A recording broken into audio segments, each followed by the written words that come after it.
WhatsApp guys, operation सिंदूर, बलूचिस्तान से सिंध तक जलने लगा Pakistan. Unknown gunman Modi Doval sir और इनकी ना मतलब कुछ ना कुछ चल रही है प्लानिंग की किस तरीके से पाकिस्तान को अंदर से ही तोड़ा जाए। तो हर चीज बताई नहीं जाती है, लेकिन जियोपॉलिटिक्स वाले अपने आप समझ सकते हैं बहुत सारी चीज। तो आज उनका फनतंत्र का एपिसोड है, काफी कुछ पता लगेगा। 1 2 3 गो। देखने पड़ गया। तो भाई लोगों, परम पूजनीय, प्रातः स्मरणीय, माननीय अज्ञात हत्यारा फिर से अपने काम पे लग चुका है। सीज फायर के बाद से एक एक करके पाकिस्तान में भारत के दुश्मनों की रसीद काट कर उन्हें तेल की कढ़ाई में डाला जा रहा है। सबसे पहले 18 मई को लश्कर तैयबा के टॉप कमांडर सैफुल्लाह खालिद को कोई अज्ञात हत्यारा पेल गया। फिर अगले दिन लश्कर के एक और आतंकी अब्दुल वाहिद कुंभो के पिछवाड़े में भी किसी ने बम्बो कर दिया। एनिमल वाले इधर सिंध प्रांत में लोग सड़क पर सेना की गाड़ियां फूंक रहे हैं। सिंध का पानी रोके जाने से नाराज लोगों ने एक मंत्री के घर में आग लगा दी। उधर आईएमएफ ने पाकिस्तान को $1 बिलियन की भीख देने के बाद एक हफ्ते के अंदर ही उस पर 11 शर्तें थोप दी हैं। तालिबान भी अफगानिस्तान से पाकिस्तान में जाने वाली नदियों का पानी रोकने की प्लानिंग कर चुका है। जल्द ही तालिबान एक डैम बनाकर पाकिस्तान जाने वाला पानी रोकने वाला है। वहीं बलूच लिबरेशन आर्मी के लड़ाके हर दिन पाकिस्तानी आर्मी को ठोक रहे हैं। अब समझ में आया कि हमने क्यों कहा था कि ऑपरेशन सिंदूर अभी रुका नहीं है। जी हाँ, ऑपरेशन सिंदूर रुका नहीं है। बस फर्क इतना है कि इस बार पाकिस्तान की ठुकाई बाहर से नहीं बल्कि उनके अंदर से हो रही है। कराची से लेकर क्वेटा तक और खैबर पख्तूनख्वा से लेकर सिंध तक पाकिस्तान की वो हालत हो रखी है कि हवलदार आसिम मुनीर की फट्टू फौज को ये समझ में ही नहीं आ रहा है कि करना क्या है। अपने आप को अवार्ड देता है, क्या करूं इसका। तो किस तरह पाकिस्तान के अंदर चल रही ये लड़ाई तेज हो गई और कैसे इस लड़ाई ने पाकिस्तान के लिए ऑपरेशन सिंदूर से भी बड़ा खतरा पैदा कर दिया है। इससे पहले कि तो दोस्तों, ऑपरेशन सिंदूर के बाद से जिस तरह की तस्वीरें पूरे पाकिस्तान से आ रही हैं, उसने पाकिस्तानी फौज के हाथ पैर फुला दिए। ऐसा लग रहा है कि किसी ने एक साथ पूरे देश में कारपेट बॉम्बिंग कर दी। एक एक करके आपको समझाते हैं किस्सा क्या है। सबसे पहले ये तस्वीर देखिए। तस्वीर है सिंध के गृह मंत्री जियाउल हसन लंजर के घर की, जिसे एक गुस्साई भीड़ ने फूंक दिया। इस मौके पर जबरदस्त फायरिंग हुई, 2 लोग मारे गए, 6 पुलिस वाले जख्मी हुए। ये हिंसा हुई सिंध के नौशेहरा जिले में।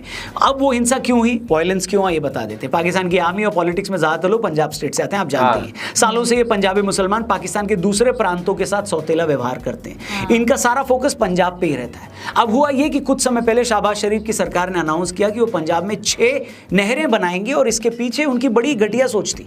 दरअसल पंजाब में ये नहरें बनाकर ये लोग सिंध में जाने वाले पानी को डाइवर्ट करना चाहते थे, ताकि पंजाब में जो चोलिस्तान नाम का रेगिस्तानी इलाका है उसे हरा भरा किया जा सके।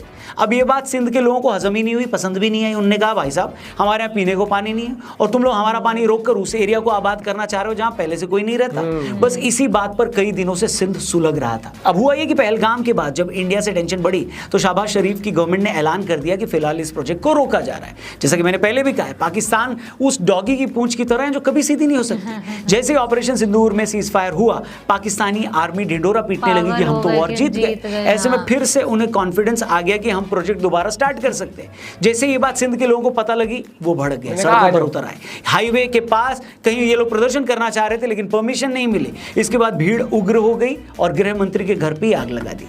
अब कहने को तो ये पाकिस्तान का डोमेस्टिक इशू है जिसमें भारत का कोई रोल नहीं है, लेकिन 2 बातें जरूरी है। पहली बात तो ये कि जो पाकिस्तान आज हमें बोल रहा है कि हमने सिंधु जल संधि को स्थगित करके उसका पानी क्यों रोक लिया, वही पाकिस्तान अपने लोगों का वो पानी नहीं दे रहा है और रोक रहा है जो भारत से उसे मिल रहा है। दूसरी बात, पाकिस्तानी फौज और सरकारें सिंध के साथ लगातार भेदभाव कर रही थी। ये लोग न उनकी जुबान की इज्जत करते हैं और न ही उनके कल्चर की कदर करते हैं। 1947 के बाद भारत से वहां जाकर बसे मुसलमानों को आज भी मुहाजिर बोलकर सेकंड ग्रेड सिटीजन जैसा ट्रीट किया जाता है। अब बहुत सारे लोगों का कहना है कि भारत को सिंध के लोगों की वैसी ही मदद करनी चाहिए जैसी हमने 1971 में बांग्लादेश में मुक्ति वाहिनी की थी। इसी एरिया में कुछ दिन पहले लोगों ने फौज का ट्रक रोककर उसमें भी आग लगा दी थी। लोगों ने फौजियों के मुंह पर कहा, हम तुम्हें पसंद नहीं करते। जंग लड़के आ रहे हैं। नहीं, जंग नहीं, और क्या, तुम हमारे दुश्मन हो। मैं श्योर नहीं हूं, लेकिन हो सकता है आने वाले दिनों में आप देखें कि सिंध के लोगों की ये फ्रीडम स्ट्रगल और ज्यादा तेज हो जाए और ईश्वर ने चाहा तो जल्द ही सिंधु नाम से एक अलग देश भी दुनिया को देखने को मिल जाए। अब आते हैं उस स्टोरी पर जो किसी फिल्मी स्टोरी से कम नहीं है। मैं बात कर रहा हूँ अननोन शूटर भाई साहब की। कसम खाकर बोल रहा हूँ, मुझे नहीं पता ये आदमी कौन है, लेकिन जो भी है कसम से लगता है इंडिया से बड़ा प्यार है इसे। वरना ऐसा कैसे हो सकता है कि सैफुल्लाह नाम का लश्कर का एक टेररिस्ट जो इंडिया में 3 बड़े अटैक करवा चुका था, जो कई सालों से नेपाल में रहकर वहां से इंडिया में हमले करवा रहा था, लेकिन जैसे ये बंदा पाकिस्तान में आता है, अननोन भाई साहब को इसका पता लग जाता है और टपका दिया जाता है। और सैफुल्लाह कोई छोटा मोटा आतंकी नहीं था। इसने 2005 में बेंगलुरु के इंडियन इंस्टीट्यूट ऑफ साइंस पर हमला करके एक IIT के प्रोफेसर की हत्या करवा दी थी। इसी ने 2006 में नागपुर में RSS के हेडक्वार्टर पर हमले का प्लान बनाया था और 2008 में यूपी के रामपुर में CRPF के कैंप पर हमले का मास्टरमाइंड भी यही था। उस अटैक में CRPF के 7 जवानों समेत एक सिविलियन की मौत हो गई थी और ये सैफुल्लाह अपना सारा ऑपरेशन नेपाल से ऑपरेट करता था, मगर जब इंडियन सिक्योरिटी एजेंसीज ने इस एरिया में अपना एक्शन तेज किया तो ये जान बचाकर नेपाल से पाकिस्तान आ गया। पाकिस्तान में आकर भी वो सिंध स्टेट में रजाउल्लाह के नाम से छिपकर कहीं रह रहा था। वेल लेडीज एंड जेंटलमैन, गौर करने वाली बात ये कि ये सैफुल्लाह भी सिंध में मारा गया था, वो सिंध जिसका मैंने ऊपर जिक्र किया था। और आपको अगर लग रहा है कि कहानी यही खत्म हो गई है तो नहीं, मैं तो कहूंगा रुको जरा, सबर करो। 18 मई को अननोन भैया ने नर्क रोडवेज की बस में सैफुल्लाह को जब बिठाया तो ड्राइवर ने बोला, भैया हम एक सवारी नहीं ले जाते, नर्क जाना है तो कम से कम 2 सवारियां पूरी करो। फिर क्या था, उसके अगले दिन अननोन किलर भैया ने उसी सिंध स्टेट से यमराज जी के लिए दूसरी सवारी का भी बंदोबस्त कर दिया। 19 मई को खबर आई कि किसी ने लश्कर के एक बड़े आतंकी अब्दुल वाहिद कुंभो को गोलियों से भून दिया है। अब ये अब्दुल वाहिदवा खुद को बताता तो सोशल वर्कर था, लेकिन असल में वो भी हिंदुस्तान में टेररिज्म फैलाने का ही काम कर रहा था। तो ये बात शायद किसी को पसंद नहीं आई और उसने सिंध के बादिन डिस्ट्रिक्ट के मतली एरिया में इसे क्या कर दिया राहुल जी, खत्म। और ये तो सिर्फ हाल फिलहाल के 2 मामले मैंने आपको बताए, पिछले 2-3 सालों पर नजर डालें तो सिर्फ पाकिस्तान में ऐसे 15 के करीब टॉप टेररिस्ट मारे जा चुके हैं, जिनके बारे में हमने पहले भी एक डिटेल वीडियो बनाई थी। आप चाहें तो ऊपर आई बटन पर क्लिक करके वो वीडियो भी देख सकते हैं। अब आप पूछेंगे रौनक भाई, ये परम आदरणीय अननोन किलर वाला मामला क्या है, ये वर्क कैसे करता है और जो लोग ऐसा कर रहे हैं वो कौन है? तो चलो आपको वो भी समझाने की कोशिश करते हैं। तो बात ऐसी है दोस्तों कि आज से 10 साल पहले तक आपने देखा होगा कि पाकिस्तान लगातार न्यूक्लियर बॉम्ब की धमकी देकर भारत में आतंकी हमले करवा रहा था और हम बार बार ये सोचकर रुक जाते थे कि यार इसके पास तो न्यूक्लियर बम है या हमें लड़ाई में अपना टाइम बर्बाद नहीं करना है, हम उभरती हुई इकोनॉमी है। मगर 2014 के आसपास भारत को ये समझ आ गया कि यार हम हाथ पर हाथ रखकर तो नहीं बैठ सकते। यही वो टाइम था जब हमने इजराइल वाली स्ट्रैटेजी अडॉप्ट कर ली। आपने देखा होगा इजराइल चारों तरफ से दुश्मन देशों से घिरा है, जिनकी कोशिश यही रहती है कि वो इजराइल को बर्बाद कर दें। तो इजराइल क्या करता है, वो इन देशों में कोवर्ट ऑपरेशंस चलाकर इन कंट्रीज में बैठे अपने दुश्मनों को ही मरवा देता है, ताकि इससे पहले वो दुश्मन इजराइल का कुछ बिगाड़ पाए, इजराइल ही उनका गेम बजा देता है। ऐसे एक नहीं 20 मामले। इजराइल ने लेबनान में हिजबुल्लाह के आतंकियों के पेजर ब्लास्ट किए, उसके पीछे भी यही स्ट्रैटेजी थी। भारत को भी ये रियलाइज हुआ कि नहीं यार, हमें भी कुछ प्रोएक्टिव होकर करना पड़ेगा। मैं फिर से अंडरलाइन कर दूं, ये इंडियन गवर्नमेंट का कोई ऑफिशियल स्टैंड नहीं है, लेकिन बहुत सारे एक्सपर्ट्स का मानना है कि इस अननोन किलर को हमारा आशीर्वाद मिला हो सकता है। तू समझा? समझो नहीं, तू समझा नहीं। अब सवाल ये है कि पाकिस्तान में जो भी आतंकी मारे जा रहे हैं उन्हें मार कौन रहा है? क्या इंडिया अपना कोई आदमी वहां भेजता है? तो इसका जवाब है नहीं। जी हाँ, बिल्कुल नहीं। ऐसा करने की हमें जरूरत क्या है बताओ? पाकिस्तान में से बहुत सारे फ्रीलांस टेररिस्ट हैं जो थोड़े से पैसे के लिए आपके लिए काम कर देते हैं। ये वो लोग होते हैं जिन्हें ये पता होता है कि मारना किसे और पैसा कितना मिलेगा। ये काम करवा कौन रहा है, क्यों करवा रहा है, इन्हें इससे घंटा कोई लेना देना नहीं होता। दूसरा, इसमें तहरीक तालिबान जैसे संगठनों का भी बड़ा रोल है। आपने देखा होगा कि जब भी किसी अटैक में पाकिस्तान की सेना की कोई जीप उड़ाई जाती है या किसी टेररिस्ट को मारा जाता है तो उसका वीडियो या तस्वीरें भी ले ली जाती है। और ये ऐसे ही नहीं आ जाती वीडियो यहाँ वहां से, दरअसल इन लोगों को एविडेंस देने के लिए कहा जाता है ताकि कंफर्म हो सके कि भैया टारगेट अचीव हुआ या नहीं। इसी टारगेट अचीव करने के बेस पर इन फ्रीलांस हत्यारों को पेमेंट भी होती है और इंसेंटिव भी मिलता है। इसी वजह से ये लोग अपना नेटवर्क बढ़ाते हैं और अगले टास्क के लिए मोटिवेट होते हैं। अब पाकिस्तानी फौज के साथ दिक्कत यह है कि उसने पिछले 30 सालों में अपनी आवाम पर इतने जुल्म किए हैं कि वहां पर इस तरह के हजारों लोग हैं जो ये काम करने के लिए रेडी। बलूचिस्तान में अपनी फ्रीडम के लिए जितने संगठन लड़ रहे थे वो सब एक अम्ब्रेला के नीचे आ गए। तहरीक तालिबान जैसा संगठन जो पहले सिर्फ खैबर पख्तूनख्वा तक लिमिटेड था, वो भी अब बलूचिस्तान में ऑपरेट कर रहा है। इसलिए आप देख रहे हैं कि ये लोग एट विल वहां आतंकियों को मार रहे हैं। स्टार्टिंग में ये लोग आईएसआई के छोटे हैंडलर्स को टारगेट कर रहे थे, फिर इन्होंने मिड लेवल के आतंकियों को मारना शुरू किया और अब आप देख रहे हैं कि सैफुल्लाह जैसे टॉप टेररिस्ट भी मारे जा रहे हैं। फिर अगर हम पिछले 2 साल की बात करें दोस्तों, तो 20 फरवरी 2023 से लेकर 15 मार्च 2025 के बीच बहुत सारे मोस्ट वांटेड आतंकियों को इस परम आदरणीय अननोन गनमैन ने जहन्नुम पहुंचा दिया है। और अननोन गनमैन इतना शाय आदमी है ना कि क्रेडिट लेने भी नहीं आता, शर्मीला कहीं का, जरूरत ही नहीं, पैसा ही बोलता है। मरने वाले इन टेररिस्ट में रावलपिंडी में हिजबुल का इम्तियाज आलम उर्फ बशीर अहमद पीर, कितना बड़ा नाम रखता है। खैर, कराची में अल बदर का पूर्व कमांडर सैयद खालिद राजा, काबुल में इस्लामिक स्टेट से जुड़ा एजाज अहमद अहंगर, खैबर पख्तूनख्वा में आतंकी सैयद नूर शोलाबर, लाहौर में खालिस्तान कमांडो फोर्स का प्रमुख परमजीत सिंह पंजोड़ और कनाडा के सरे में खालिस्तान टाइगर फोर्स का हरदीप सिंह निज्जर, ये सब टपका दिए गए।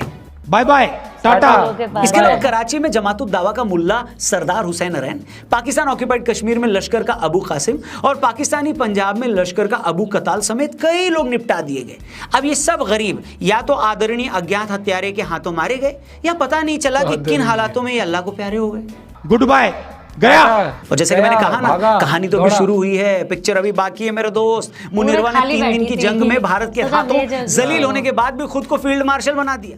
उधर उनकी फौज और पुलिस अपने ही मुल्क में जूते खा रही है। हम तो चाहते हैं तुम ऐसी गलतफहमी में जीते रहो, चाहे तो मुनीर इस हार के बाद खुद को यूएन का सेक्रेटरी बना ले, हमें घंटा फर्क नहीं पड़ता। तुम्हारी ठुकाई यूं ही जारी रहेगी, और ये ठुकाई हम किसी दुश्मनी या नफरत में नहीं कर रहे हैं। ये वो ठुकाई है जो मुनीर और पाकिस्तान ने अर्न की है। बलूचिस्तान हो, सिंध हो या खैबर पख्तूनख्वा, यहाँ हम उसे नहीं पेल रहे, यहाँ उसी के लोग उसे रेल रहे हैं। हम तो बस क्लास मॉनिटर की तरह ये चेक कर रहे हैं कि सारा काम प्रॉपर तरीके से हो रहा है नहीं हो रहा है। हेलो वेल, कुछ लोग पाकिस्तान को चाइना की नाजायज औलाद बोलते हैं या चाइना का माल बोलते हैं, और जो लोग ऐसा बोलते हैं वो ये समझ ले कि चाइना का माल ज्यादा टिकता नहीं है। पाकिस्तान की भी एक्सपायरी डेट आ गई है और एक्सपायर्ड माल अपने आप कूड़ेदान में चला जाएगा एक दिन। जी हाँ, कूड़ेदान, इतिहास का कूड़ेदान, जहां किसी को एक दिन ये याद भी नहीं रहेगा कि पाकिस्तान नाम की कोई बीमारी धरती पर कभी एग्जिस्ट भी करती थी या नहीं। बाकी आप बताओ, आपको क्या लग रहा है? ऑपरेशन सिंदूर का सीजन 2 अब पाकिस्तान में शुरू हो चुका है। क्या इस सीजन 2 में हो रही पाकिस्तान की ठुकाई से आप खुश हैं या नहीं? और एक वर्ड या कुछ अच्छा सा उस परम आदरणीय प्रातः स्मरणीय गनमैन भाई साहब के लिए भी जरूर लिखना, अज्ञात आदमी, ठीक है। बाकी हाँ, हमारे चैनल को भी जरूर सब्सक्राइब करना। जाने से भाई जो भी अज्ञात आदमी है, बढ़िया काम कर रहा है, 1 नंबर काम कर रहा है, करते रहना चाहिए इसको, क्योंकि जितने सालों साल इन्होंने जुल्म करे उनके ऊपर नहीं, मैं कह रहा हूँ हम जैसे लोगों पर भी इंडिया में जो एक आम जनता को इन्होंने सताया, जो एक टेंशन वाला माहौल क्रिएट करके रखा इन्होंने। वो कहते हैं ना, जब सांप पालोगे तो कई बार आपको भी डसेंगे ही वो। तो अब मुझे लगता है कि अब इनका वो वाला टाइम आ गया है कि अब इन पे बैकफायर होनी लग गई इन चीज़ें।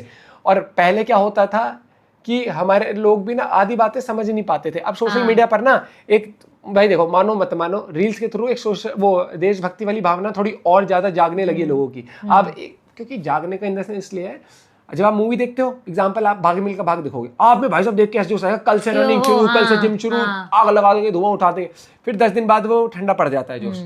लेकिन वही चीज आपके सामने हर 2-4 दिन में आती रहेगी, इस टाइप की मूवीज या इस तरह के कोट्स, तो आप में एक जोश बना रहता है। जैसे आप मोटिवेशनल सॉन्ग सुनते हो, वैसे ही रील्स ऐसी आती है ना, लोग एडिट इतना अच्छा करते हैं, तो आपको करेंगे पेट्रोटिज्म वाली वाइब क्या, पेट्रोटिज्म आपके अंदर ना हमेशा ऐसा रहता है कि वो उबाल जो ये वो कौन है, अज्ञात भाई है क्या, अननोन भाई है ना, ये कहीं ना कहीं प्यार तो करता है उनसे जिनको टपका रहा है। पूरों के पास देखना कितनी जल्दी जल्दी भेज रहा है, कह रहा खाली बैठी होंगी यहाँ, क्या टाइम वेस्ट कर रहे हो, चलो ऊपर जाओ। सही है, इनको निपटाना चाहिए। और ये टूटेगा, पाकिस्तान अलग तो होगा, बलूचिस्तान बनेगा, लिखवा लो बहुत जल्द, क्योंकि इनसे संभलता कभी था नहीं। सोशल मीडिया तब था नहीं, अब सोशल मीडिया आ गया ना, तो लोगों की आवाज दुनिया तक भी पहुंच रही है। प्लस लोगों ने अभी देख लिया कि जितना इन्होंने कर रहा है ना, अब लोग आपस में समझ पा रहे हैं। पहले क्या होता था, इसने बोल दिया फलाने को फलाना, प्रूफ नहीं दिख पाते थे। सोशल मीडिया पर अब जरूरी नहीं है कि सरकार के थ्रू ही प्रूफ, सरकार तो दबाएगी इनकी बातें आधी ज्यादा। अज्ञात भाई मौज ले, रोज ले, इनको ठोक, और जितने भी है ना धीरे धीरे सारे निपटेंगे। मैं तो कह रहा हूँ अजहर मसूद को भी निपटाओ। वो अजहर मसूद है ना, वो जितनी उसको सलामी देती है ना उसकी आर्मी, और वो इसका तो गेम बजा, और इसकी तो ऐसे वीडियो वायरल करो, पता लगे कि भैया जितने ये वायरल करके फोटो डाल के ये चौड़ में डाल रहे थे फोटो वीडियोस, ये जितनी बना के, क्या करोगे, हम तो हैं। आप भी अपना पॉइंट ऑफ व्यू शेयर कर सकते हो। जय हिंद, जय भारत।